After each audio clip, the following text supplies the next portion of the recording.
अरे मम्मी, तुमको तो पता है ना, हर वक्त इस घर में ना जंजाल पूरा लगा रहता है। इधर उधर सब घूमते रहते हैं। अभी भी ना छुप कर बात कर रही हूँ। मैं नहीं चाहती कि तुम्हारी मेरी बात कोई सुने, और मुझे यकीन था कि तुम्हें कोई ना कोई खास बात करनी होगी मुझसे। हाँ हाँ, तो खासी बात है ना, तुम्हारे डैडी को मैंने चुप करा दिया है और अब चू भी नहीं करेंगे। है? अभी तो आधा दिन भी नहीं हुआ, इतनी जल्दी मम्मी? हाय, जल्दी कहाँ, 40-45 साल लग गए ये चुप कराने में। और मेरी धमकी पे अब कुछ बोलेंगे थोड़ी, क्योंकि अगर मैंने अपनी धमकी पे अमल कर दिया तो वो किसी को मुंह दिखाने के लायक जो नहीं रहेंगे। वैसे मम्मी मान गए तुम्हें, हैं डैडी जैसे खरे और सख्त मिजाज आदमी को तुमने कैसे म्यूट पे डाल दिया? खैर, ये तो मैं तुम्हें बाद में बताऊंगी, पहले मुझे मजा लेने दो। अच्छा ये बताओ आगे क्या करना है? यानी डैडी और बाहर मंजिल में कोई राब्ता नहीं होगा? अरे कह तो रही हूँ। तो बस ठीक है, अब तुमने ये करना है कि हानिया के लिए अच्छा सा रिश्ता ढूंढो, और हानिया को इस बात की खबर ना हो। तुम्हें क्या लगता है हानिया मान जाएगी? अरे भाई, तुम पहले लड़का तो ढूंढो, उसके बाद हम उसको मजबूर, मेरा मतलब है मनाने का कोई ना कोई फार्मूला निकाल ही लेंगे। नहीं, तुम मजबूरी बोलो। हाँ, तो मैं तो खुद इस हक में हूँ कि इन बजिया की सिर्फ हसरत ही रह जाए मेरी चौथी बेटी को अपनी बहू बना के घर लेके जाने की। चलो शुक्र है मम्मी, तुम और मैं एक ही पेज पे हैं। अच्छा मम्मी सुनो मेरी बात, 2 बातें हैं। सबसे पहली ये कि मेरा नाम बीच में नहीं आना चाहिए, और दूसरी ये कि उसे बिल्कुल भी शक ना हो मुझ पे। हाँ ठीक है, चलो।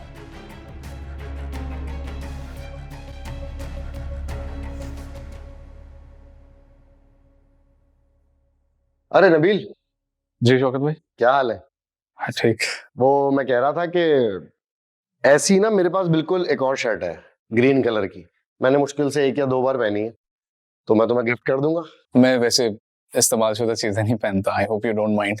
आप रखें। अरे नहीं, ऐसी कोई मसले वाली बात नहीं है। मुझे वैसे अच्छी लगी तुम्हारी ये सोच, इस्तेमाल शुदा चीजें नहीं पहनते। वैसे भी वो साल 6 महीने में पोछा बन जाती या गाड़ी साफ करने के काम आती। वैसे मैं तुमसे ये कहना चाह रहा था कि तुम जिसके साथ सारी जिंदगी गुजारने का फैसला कर रहे हो, माशाल्लाह खुश भी हो तुम। वो भी तो 2 दिन। आपको मजाक में भी ऐसी बात नहीं करनी चाहिए थी। बहुत बुरी लगी मुझे आपकी बात। अरे नहीं, सॉरी यार नबील, देखो मैं भी मर्द हूँ, मैं समझ सकता हूँ। मैं बस चाह रहा हूँ कि तुम्हारा इंतखाब जो है ना वो वैसा नहीं रहा है। तुम इस उलझन से निकलो, सोचो इस बारे में। जब तक मैं दांत में फंसी कीमे की बोटी निकालता हूँ, तुम अपने जहन से ये परेशानी निकालो, ठीक है? और ये अच्छी लगी मुझे तुम्हारी बात, इस्तेमाल शुदा चीजें नहीं पहनते। ख्याल रखो।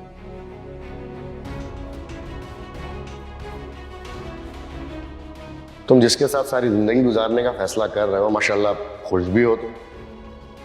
वो भी तो 2 दिन। आपको मजाक में भी ऐसी बात नहीं करनी चाहिए थी।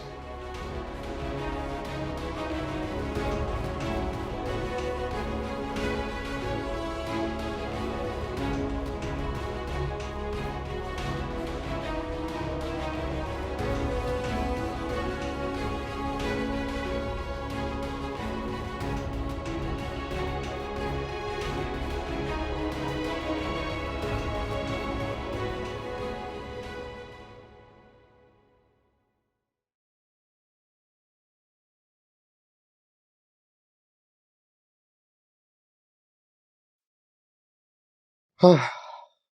हे शौकत साहब, क्या बना? भाई मैंने बोल तो दिया है। मुझे डर था नबील कहीं मुझे थप्पड़ या मुक्का ना मार दे, क्योंकि मैंने उसकी गैरत पे जूता जो मारा है। अरे चलो चलो, कोई बात नहीं, बैठ जाओ बैठ जाओ।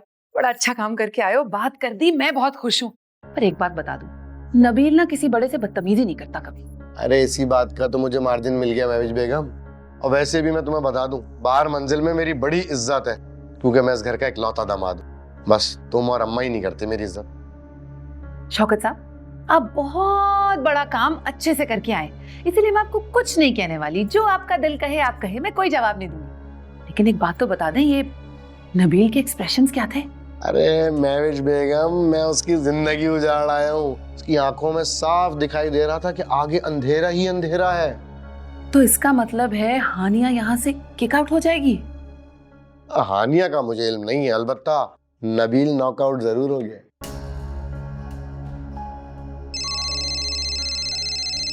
एक मिनट। ये इस वक्त क्यों कॉल कर रहा है? हेलो हेलो हेलो, आवाज नहीं आ रही? हेलो। चलो हानिया जी, अम्मा ने जो थप्पड़ तुम्हारी वजह से मेरे गाल पे मारा था, अब वो तुम्हारे मुंह को लाल करेगा।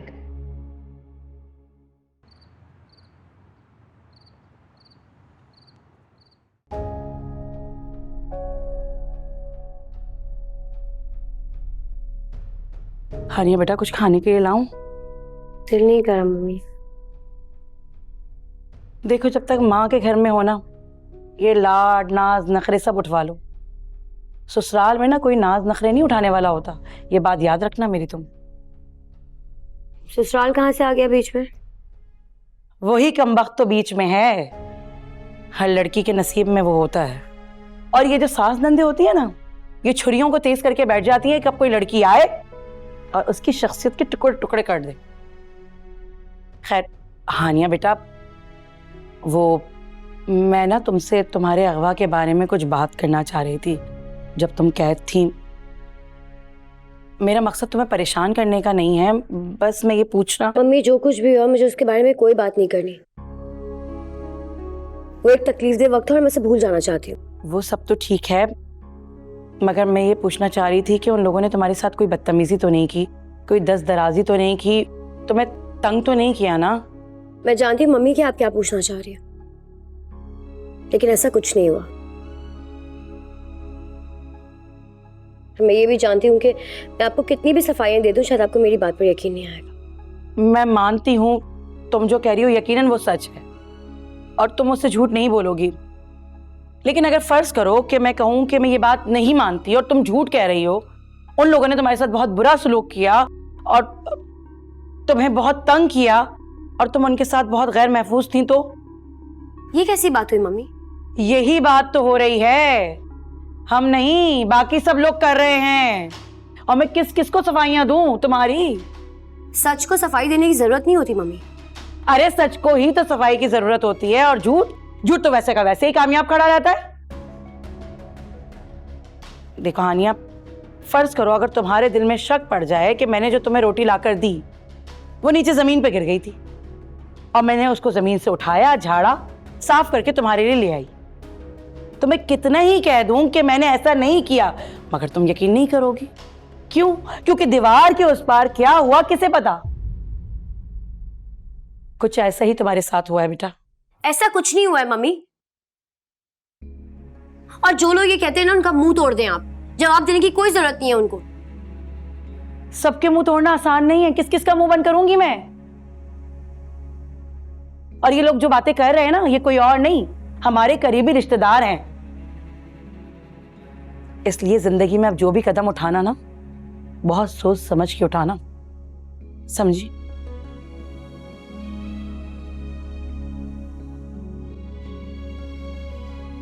मेरी वजह से आप लोगों को बहुत शर्मिंदगी उठानी पड़ी होगी। लोगों के कई तरह तरह के सवालों के जवाब देने पड़े होंगे, फिर भी किसी ने आप लोगों पर यकीन नहीं किया होगा, है ना? लेकिन जो कुछ भी हो, मैंने जानबूझकर तो नहीं किया, पर सब लोगों ने मुझे कठघरे में ऐसा खड़ा कर दिया जैसे सब कुछ मैंने खुद किया हो। कौन लड़की चाहेगी कि वो उसके किरदार पर कोई कीचड़ उछाले? मेरी समझ में नहीं आता कि मैं सबको कैसे यकीन दिलाऊं।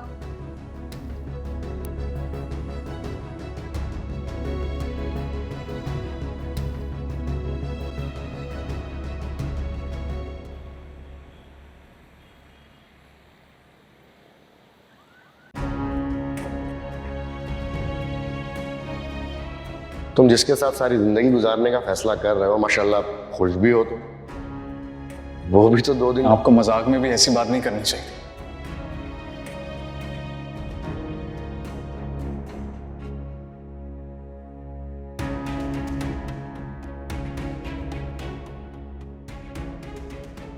भाई अच्छी लगी मुझे तुम्हारी बात, इस्तेमाल शुदा चीजें नहीं पहनते।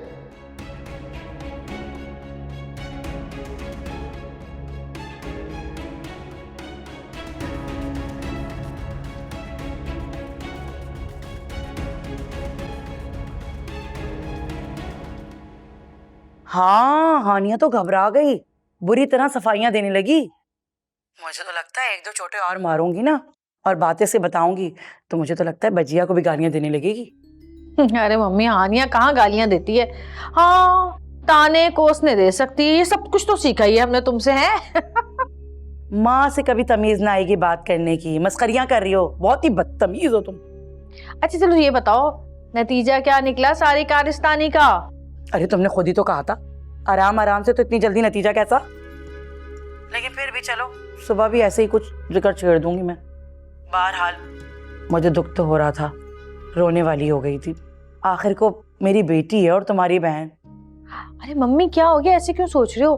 देखो हम जो कुछ भी कर रहे हैं, जो कुछ भी सोच रहे हैं, उसकी भलाई के लिए ही कर रहे हैं ना। इस घर में आने से तो बेहतर है कि किसी अच्छी जगह चली जाए वो। और वैसे भी मम्मी, अब दवा खाते हैं तो थोड़ी सी कड़वी तो लगती है ना, लेकिन फिर उसके बाद आराम भी तो आता है ना। बस तुमने ना झटपट गेम करनी है, बता दिया मैंने। ओहो, इसकी तो तुम फिक्र ही मत करो, इन सब कामों में मैं वैसे ही बहुत माहिर हूँ भाई। अच्छा भाई जरा फोन रखो, बाद में बात करते हैं, कुछ काम है। अच्छा चलो ठीक है मम्मी, ठीक है, अल्लाह हाफ़िज़, अल्लाह हाफ़िज़।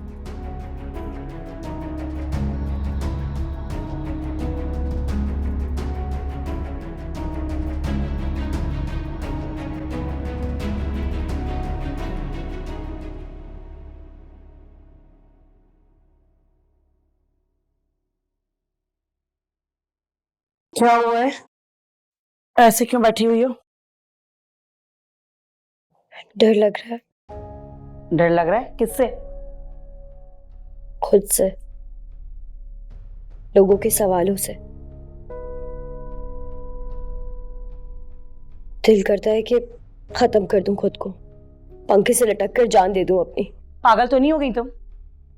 जरा सोचो, किस किस को सफाइयां देते फिरेंगे हम? जीते जी मारना चाहती हो माँ बाप को? खबरदार जो तुमने अपने मुंह से दोबारा ये बात निकाली हो। तो क्या करूं मैं? बस इसी तरह लोगों के चुपते हुए सवालों को सुनती रहूं चुपचाप?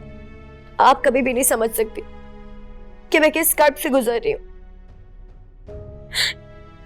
पूरी पूरी रात जाग कर गुजारती हूँ, 10 दफा उठ के दरवाजा देखती हूँ कि लॉक खुला हुआ है या बंद है। पूरी रात मुझे डर लगता रहता है कि कहीं फिर से कोई आके मुझे अगवा करके ना ले जाए। लेकिन आप क्या, कोई भी ये नहीं समझ सकता कि मैं किस हाल में और किस अजियत से गुजर रही हूँ।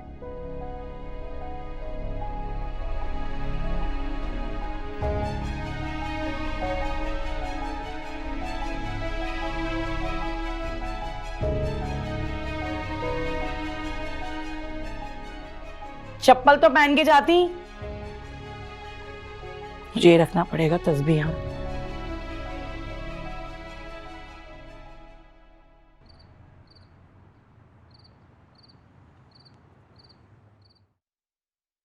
क्या हुआ, उठाया नहीं? नहीं, कोई अता पता नहीं, पता नहीं क्यों नहीं उठा। आपने तो नहीं इसको किसी काम से भेजा?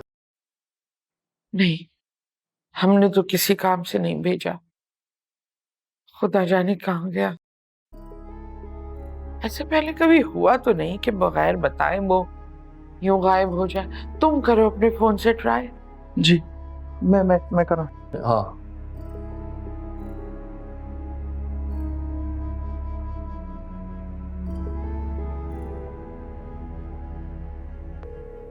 नहीं उठा रहा। या अल्लाह, जाने क्या हो गया। देखिए ना, बेल्स हो रही हैं लेकिन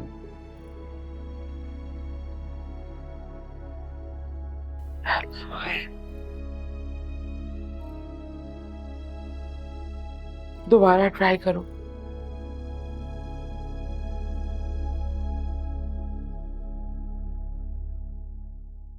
हेलो नबील। हेलो सर, ये ब्लैक कलर की गाड़ी है, उसमें 7 बैठे हुए हैं, गाड़ी हिट हो गई है। जी, मैं उसका बड़ा भाई बात कर रहा हूँ। ज्यादा चोटें तो नहीं आई? आई थिंक कि अचानक ब्रेक लगने की वजह से उनका सर स्टीयरिंग से टकरा गया है। बस थोड़ी सी ब्लीडिंग हो रही है, बेहोश हो गए हैं। जी, हम उन्हें हॉस्पिटल लेकर जा रहे हैं। बहुत शुक्रिया आपका। आप प्लीज एहतियात से लेके जाइएगा और फ़ोन अपने पास रखिएगा, हम आपको फ़ोन करते रहेंगे। जी ठीक है, सही सर। ओके।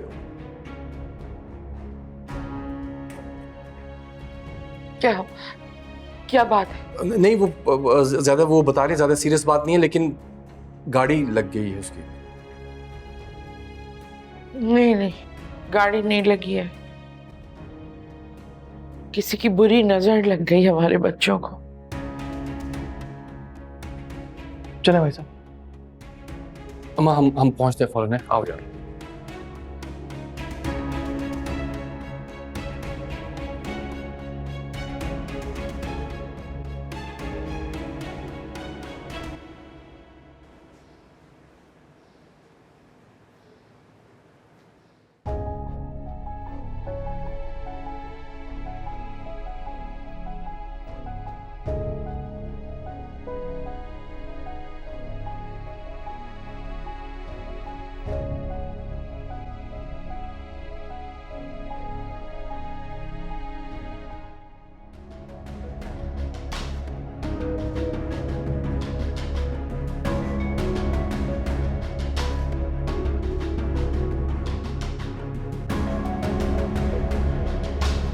अरे मम्मी क्या हो गया तुम्हें, कैसी बातें कर रही हो तुम?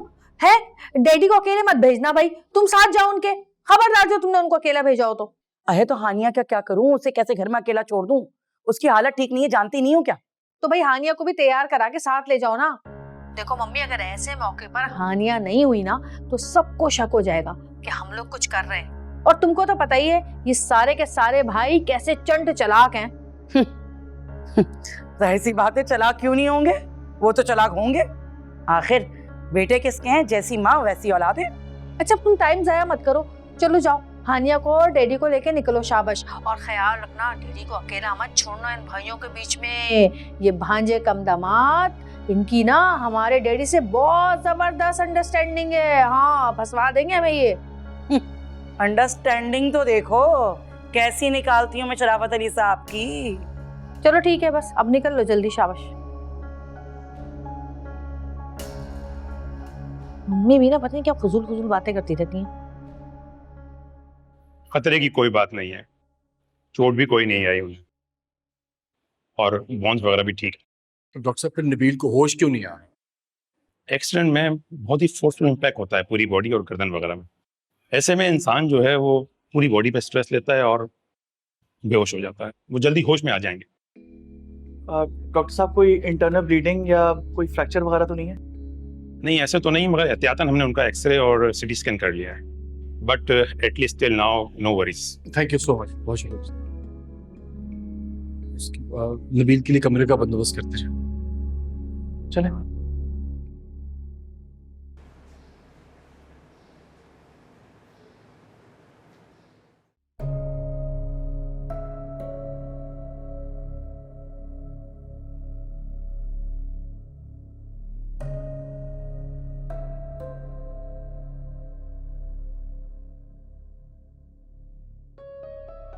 तबीयत बेहतर है ना?